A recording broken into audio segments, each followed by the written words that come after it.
যেইমাত্র ঈসা আলাইহিস সালাম বিছানায় শুয়ে অবস্থায় বলছে ইন্নী আব্দুল্লাহ, নিশ্চয়ই আমি আল্লাহর গোলাম, আতানিয়াল কিতাব, আমার কাছে কিতাব আসবে, ওয়া জাআলানি নবিয়্যা, আমি আল্লাহর একজন নবী। সুবহানাল্লাহ। বাবা রে বাবা, কইতে দেরি হইছে, দৌড়ছে লাঠি মাটি ফালাই দৌড়। হ্যাঁ, 40 জন যার দিকে ছুটে গেছে। আমার আল্লাহ ডাক দেয়া বলে, মারিয়াম রে, ইজ্জতের মালিক আমি আল্লাহ।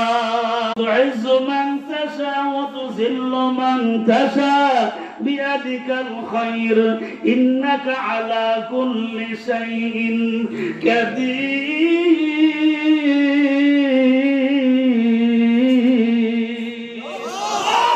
মারিয়াম সন্তানকে আশাশি করে, সন্তান রক্ত জোড়ায় জন্মগ্রহণ করছে। দুনিয়ার মৃত্যুর মতো মার ব্যথা হয়, মৃত্যুর যন্ত্রণা যেমন হয়, একটা সন্তান জন্মলে মার এরকম কষ্ট হয়।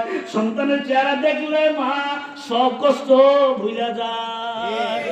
ঠিক না জোরে কর। এবার বিবি মারিয়াম হাসে, আল্লাহ কদি কষ্টাম নিয়ে পরীক্ষা করব, আবার ইজ্জত দিব। বিবি মারিয়াম মার সন্তান হাসে, ঈসা আলাইহিস সালাম আর বিবি মারিয়াম মা সন্তান হাসতেছে।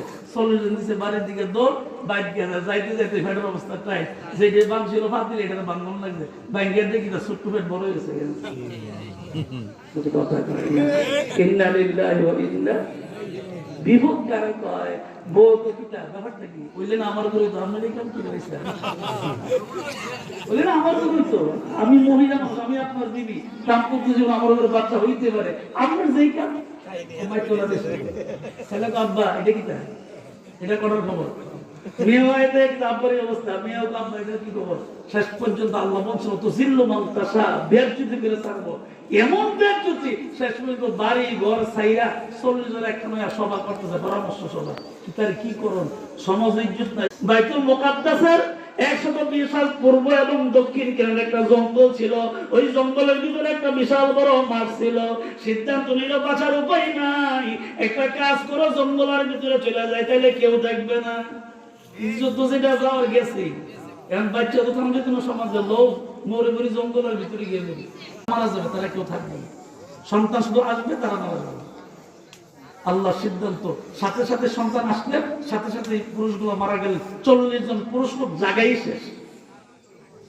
খুব খেয়াল মৃত্যু রাতের পাশে যখন সন্তান দুনিয়াতে প্রবেশ করলেন, আসলেন, সন্তান গুলার মা নাই, কি খেয়া বাজবে।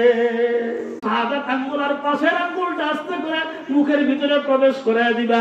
আমি আল্লাহ একটা আঙ্গুলের ভিতর দিয়া জান্নাতের ফলের রস, আর একটা আঙ্গুলের ভিতর দিয়া জান্নাতের দুধ, আমি আল্লাহ দুইটা জিনিস তাদের এই আঙ্গুলের ভিতর দিয়ে আমি আল্লাহ